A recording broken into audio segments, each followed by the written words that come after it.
Evet arkadaşlar, Bismillah deyip yapıştıracağız. Bakalım tutacak mı? Çok yukarı yapıştırdım.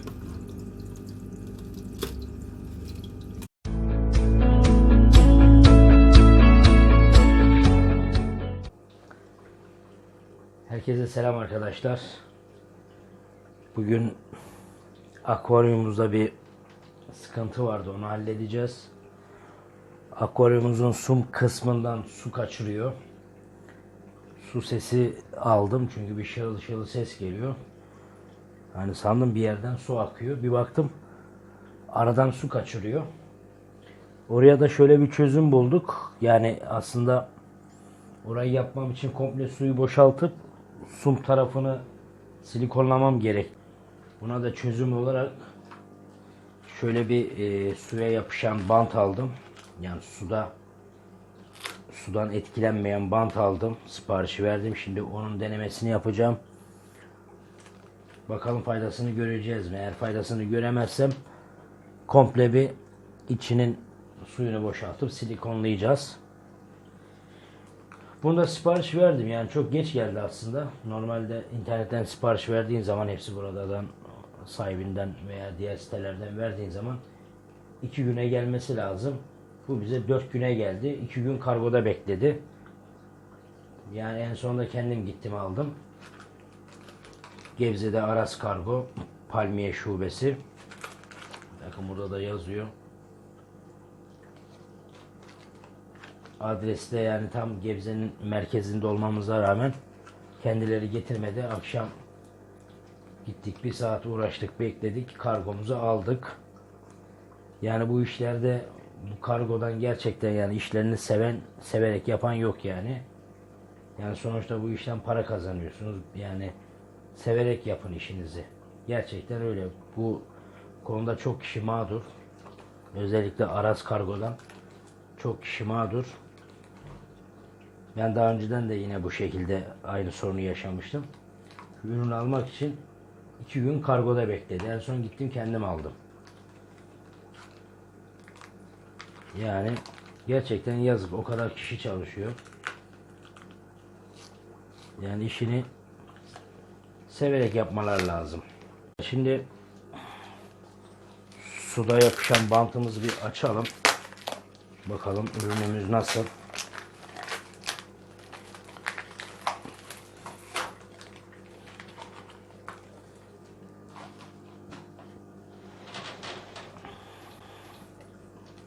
Suda yapışıyor. Böyle bir marka. Bazıları memnun, bazıları memnun değil. Bakalım biz memnun kalacağız mı? Fiyatı da 19 TL'den aldım. 19 lira fiyatı. Memnun olacağız mı?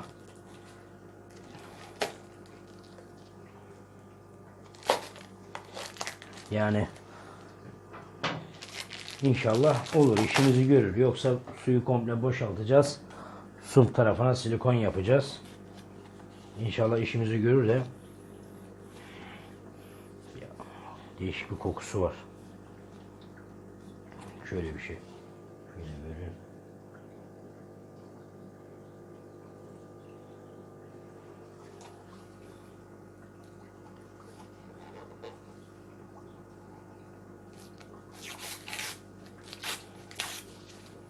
İnşallah işimizi görür.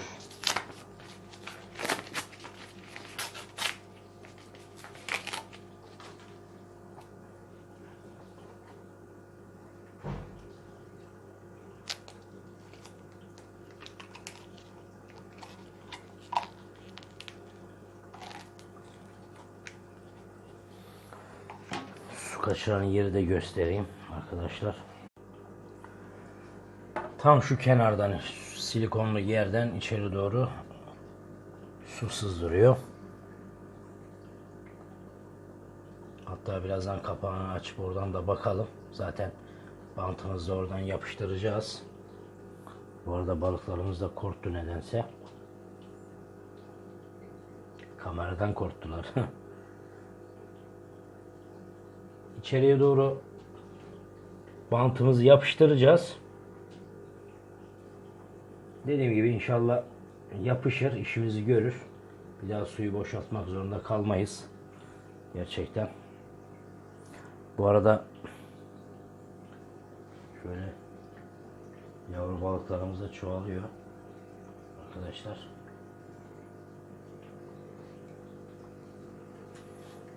Şimdi bantımızı yapıştırmayı deneyelim bakalım. Şimdi su kaçıran yeri de gösterelim. Şöyle şurayı açalım.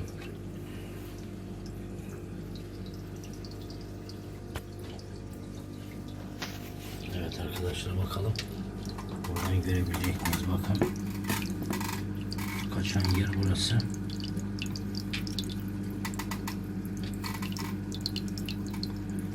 Su tarafından su kaçağı olan yerimiz burası. Burayı suya yapışan bantımızla yapıştıracağız arkadaşlar. Yani şu ses, su sesi çıkıyor buradan. Bu rahatsız edici gerçekten. Yine bakın.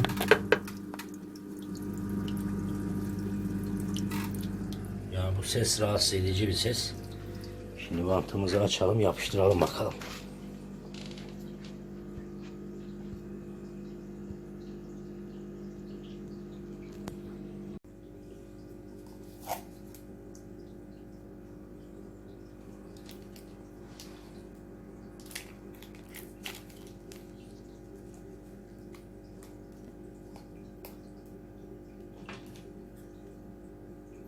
Şu kadar yeter herhalde.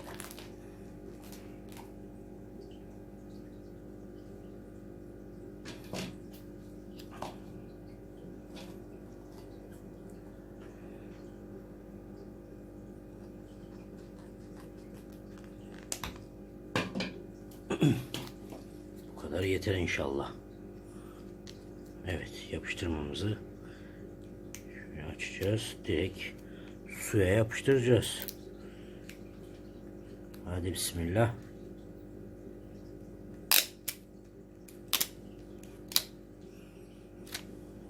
Evet.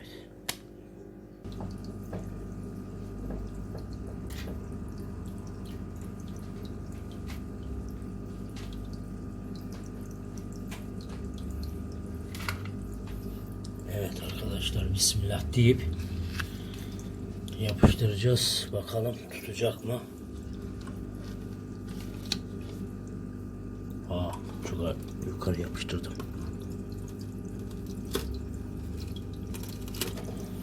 Çok yukarı yapıştırdım.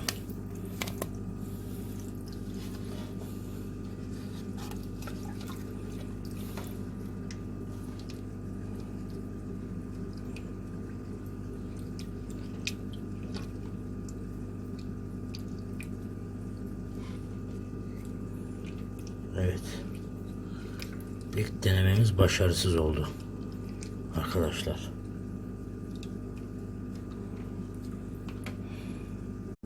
Evet arkadaşlar, şimdi ikinci denememizi yapıyoruz. Bu sefer su motorunu kapattım çünkü tazikli olduğu için su atıyor içeri. Ondan yapışmayabilir. Şimdi ilk etapta hemen yapıştırmamız lazım. Çünkü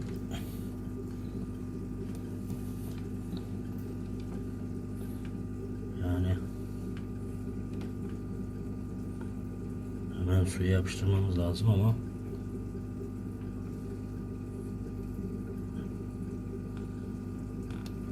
bakalım oldu mu?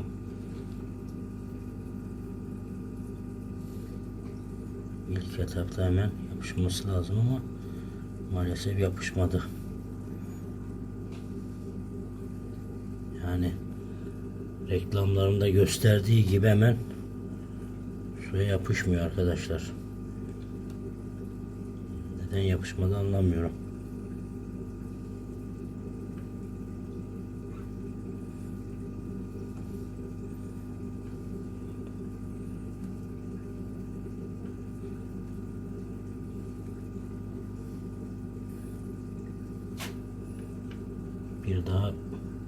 Bir daha deneyeceğiz. Evet arkadaşlar, denedik. Olmadı. Sump tarafının içine doğru yapıştırdık. Tutmadı. Şu içeriden de yapıştırmaya kalktık. Oradan da olmadı. Gördüğünüz gibi sadece kendi kendine yapışıyor bakın ama suya yapışmadı. Suya yapışmadı, yani suyun içinden reklamlardaki gösterdiği gibi yapışmadı. Yani çöp. Çöp yani. Denemiş olduk. Almak isteyenler de gördüğünüz gibi olmadı. Gerek yok. En güzeli biz içini boşaltalım. İçini boşalttıktan sonra kenarlara silikon çekip kuruduktan sonra tekrar suyumuzu ekleyelim yani. Aldık, gördüğünüz gibi. Hiçbir işe yaramadı. Reklamlarda da çok güzel görünüyor. İşte su kaçağı olan cama, boruya, her yere yapıştırıyorlar ama olmadı. Reklamlardaki gibi değilmiş. Bugünlük videomuzda bu kadar arkadaşlar. Suda yapışan bandımız olmadı. Bir dahaki videoda görüşmek üzere. Kendinize iyi bakın.